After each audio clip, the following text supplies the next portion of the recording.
Welcome back to Just Chattin', and this is the series of videos we do on Thursday and Sunday evenings just for our own amusement.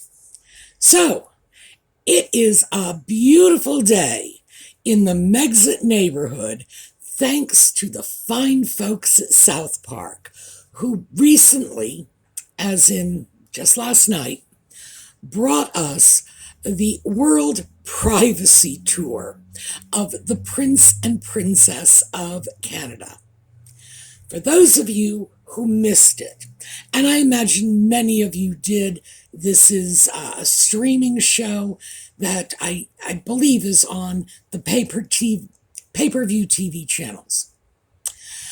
There is a link in the video notes, so even if you did see it, please click on their links, watch it many times, share it with your friends.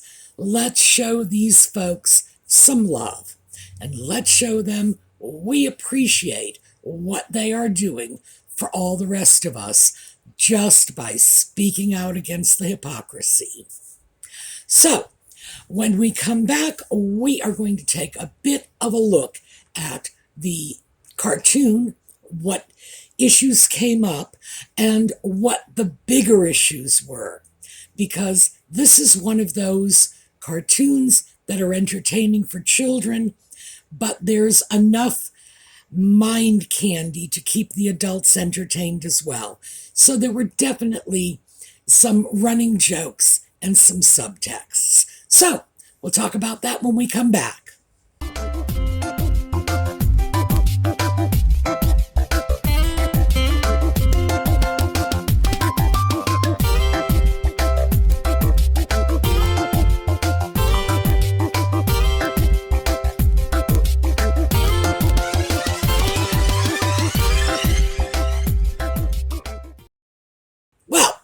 So, in case you hadn't noticed, I'm in a great mood because I have been watching the minor indications coming from Hollywood and the mainstream media that finally our favorite duo from Montecito are losing that free pass they have enjoyed for so long.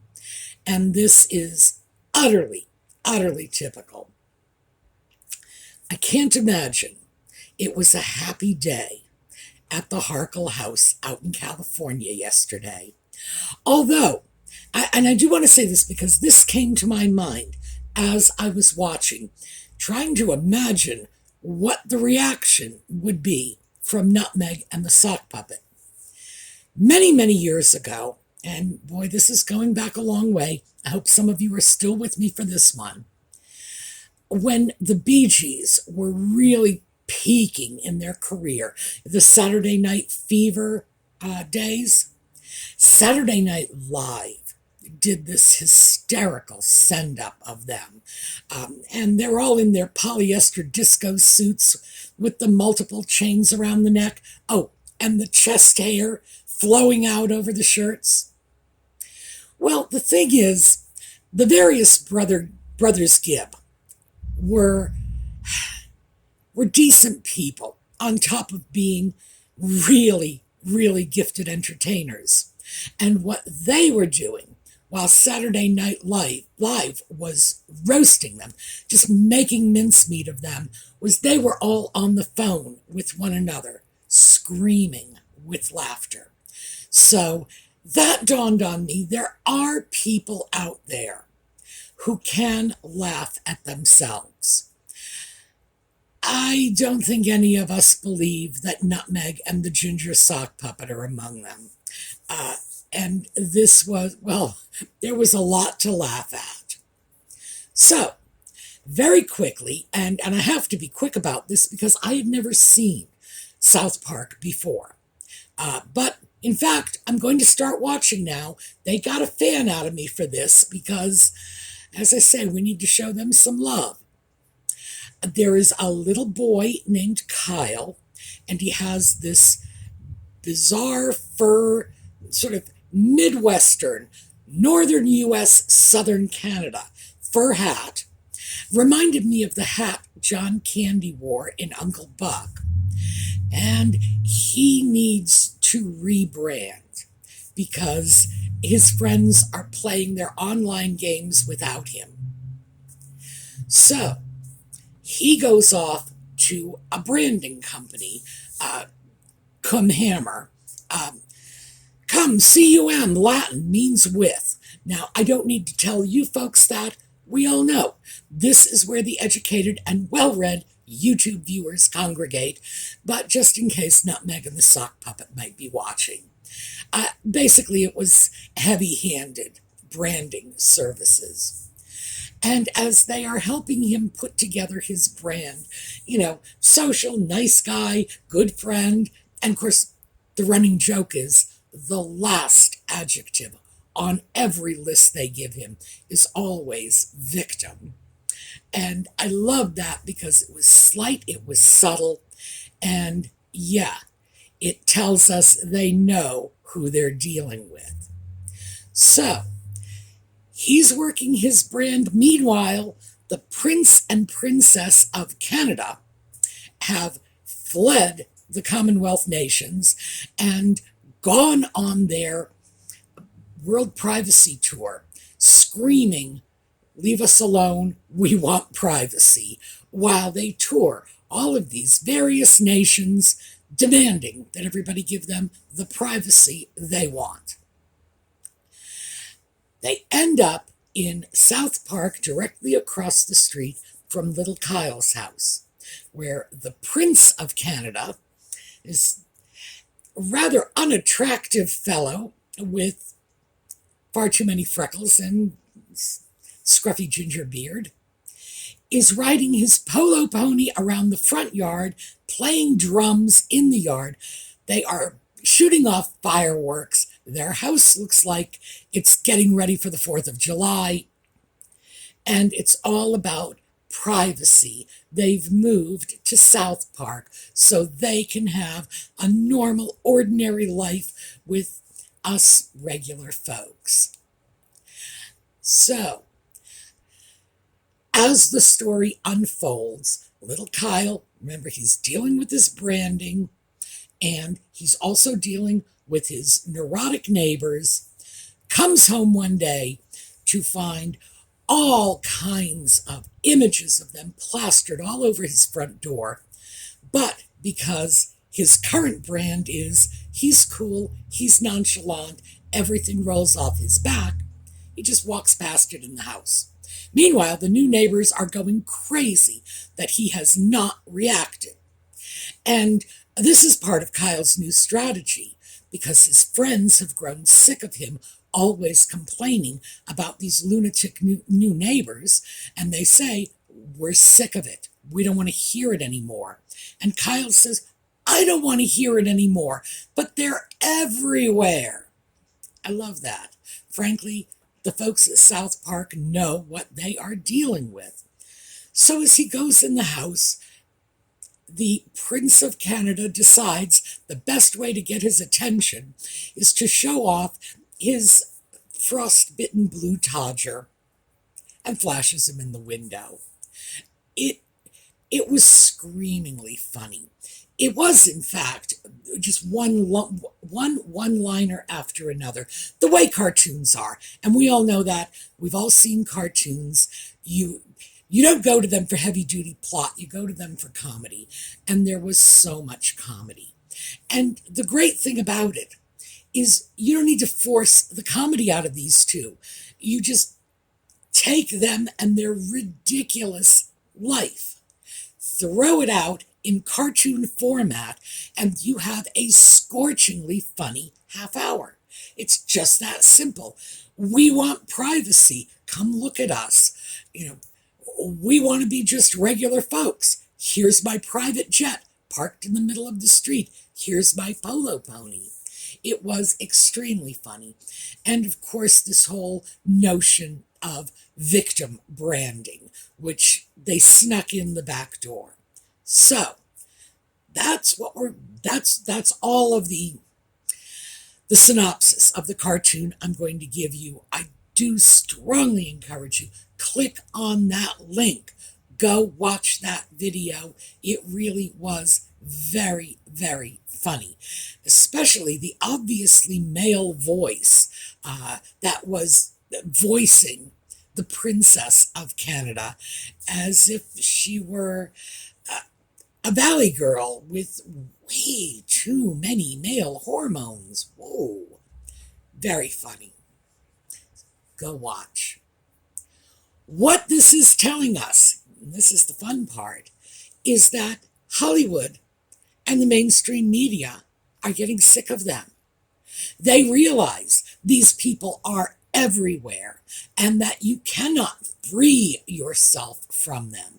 It's just becoming like an endless game of hide your head under the bed and you're still not getting away from them.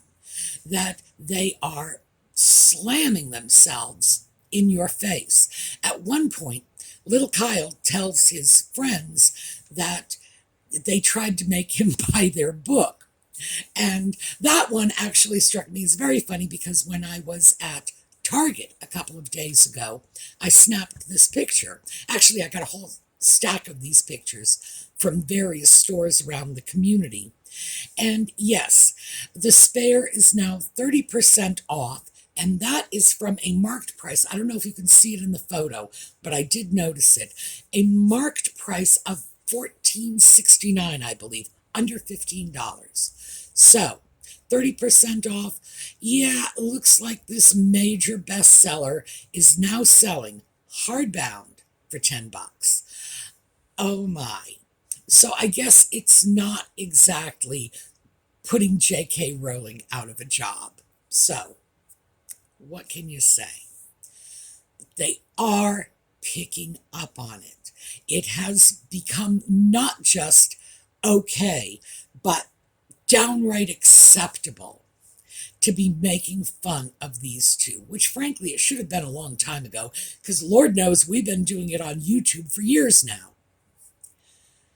But what pushed it over the edge, and this is my opinion, was that disaster of a book of Harry's. It is very, very hard not to laugh at someone who is screaming about the paparazzi. Do you remember in the Netflix docudrama when they were in their SUV sort of cringing and hiding from what might have been a photographer on a motor scooter? It was just absurd. This was not a heavily armed drug dealer. It was someone on a motor scooter. And they're cringing in the back of the car, peeking around. It's like, oh, where is he? And then you write a book describing in nauseating detail the frostbite on your penis. And it gets even better because the cream he used to treat the frost-bitten penis was his mother's face cream. It was the same face cream his mother used. There is something so disturbingly Oedipal in this. I'm not going to go anywhere near it. There are psychologists all over YouTube doing videos on all kinds of pop culture things. I figure it's only a matter of time before one of them starts unpeeling that onion. And it's just too disgusting for words. I'm sorry. In the back of my mind, I'm just cringing because I'm thinking, what would I do now? And as a woman, all I can do is think, what would I do if one of my brothers publicly spoke about a frostbitten penis and then linked it to my mother's face cream? Well, I mean, the easy answer is very shortly thereafter, I would be attending that brother's funeral. But how awful is that? It's just, it transcends poor taste, and it starts to move into the realm of, look how freaking crazy I am, like he had to tell us. So yes, the Dodger is in there. Everything. This guy has said, we've already discussed his first sexual experience. That wasn't funny. That was just a very unkind thing he did to a woman who clearly did not deserve unkindness from him. But it's everything in that book. Just the absurdity of screaming that the press is ruining his life while simultaneously dumping details that, do you know details like that about members of your family? What their first sexual experience was? If the woman they were with slapped him on the rump? I don't. I'm glad. Just don't get me wrong. This is because in the back of my mind, I have fear of getting a phone call from one of my brothers saying, "Hey, you want me to talk? I'll tell you." It's like, no, please don't. I'll pay money to keep that from happening. Can you imagine that? This is what you're spilling out. These intimate details of your life that most of us do not share even with our nearest and dearest. Meanwhile, complaining that the press is all over you and giving you no privacy. And being so stupid, this is the part I find easy to understand, being so stupid that you do not see the hypocrisy and, frankly, the comedy of something like this. That, as I say, that I get. We all know the sock puppet is not exactly high on the brain level, but still, even for him, that's dumb. And I am enjoying the daylights out of the fact that finally people are running around saying, hey, the emperor is not wearing any clothes. Good. Let's hope this is some just early preview of things to come. All right. Before we go, and this is a relatively short video, mostly because Audie hasn't been in here with us. It rained today. That's my fault. He went out. He got wet. Again, my fault. So I don't think he likes me right now. Short video, but I do have a couple of things that I did want to share with you. One, I got an email from Nate the lawyer. I got an email from Nate the lawyer dance. I did it in the kitchen, in private, obviously. I'm no longer as graceful as I once was. He was very, very nice, and he offered to share some research he had on Christopher Boozy and some related topics. I thought that was fantastic of him. Thank you, Nate. But I wanted you all to know, this is the kind of guy he is. If I go on the air and say, gee, I'd love to get some research, which I did, the next day, there's an email, there's the research. Isn't that fabulous? We have a great community here in Megxitland, and I hope that you are all aware of that. I know I am, because we are looking out for each other, and that's fabulous. 2, last month, our charitable donations on behalf of the channel, along with quite a bit of donated money from viewers, were to be divided 3 ways. I believe it's Bridgetown Animal Welfare Group in Australia was to get 1/3. The Australia Zoo was to get 1/3. And PTSD Resolutions was to get 1/3. Australia Zoo, PT Resolutions did get their 1/3.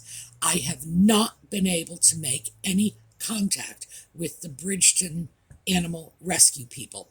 So we have $125 sitting here waiting to go out again. It seems to me the fairest thing to do is to simply roll that over to next month and just add it into our funds and send it out to some other place. On the other hand, I do have to throw this out.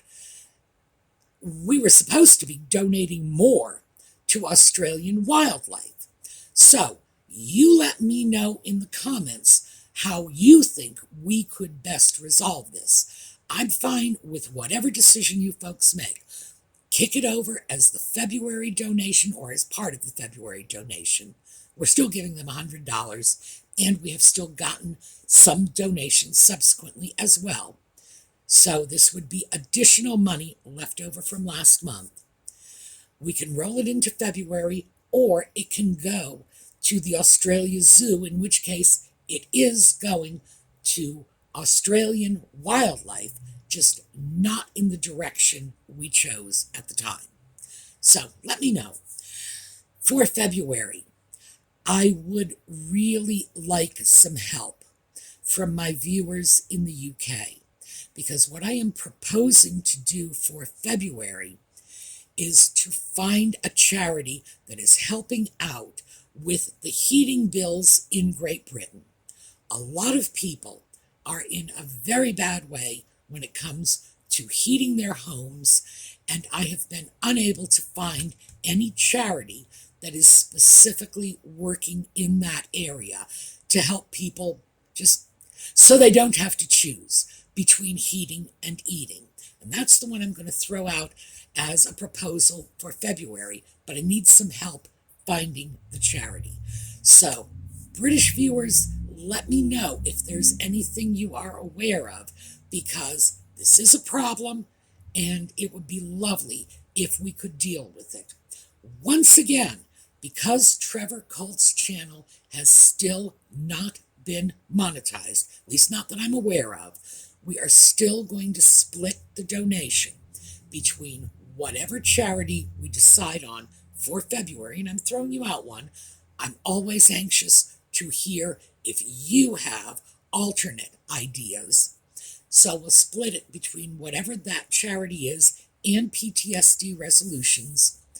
And again, we are doing this because this is a charity that has been accustomed to getting a certain amount of money from Trevor every month. Now, he gives his time as well. I checked that out very carefully. Oh, yeah, he doesn't just write them a check. He puts in his time there. And we had already decided we would like to do what we could to pick up the slack. So we'll be splitting once again. Remember, we have an additional $125 from last month. And I know this is starting to sound like, ooh, financially complicated, but I assure you, once the entire batch of money is available, I will be able to give you some very concrete figures and, who gets what. But throwing that out for you, because remember, it's not mine. This is money from the channel that we are all collectively deciding to donate to charities we are all collectively choosing. So let me know your thoughts on this. All right, that is what I have for you today. Let's take a look at a slideshow on the way out. I am in a very merry mood, so I think I'm going to do one of our more entertaining slideshows. I will see you all over the weekend for our Escaping from 2020 series, and then once again Sunday night for more Just Chatting. Meantime, hit that link in the video notes. Take a look at that Southpark cartoon, because I promise you, you'll be as merry as I am when you're done. Meanwhile, have a terrific day.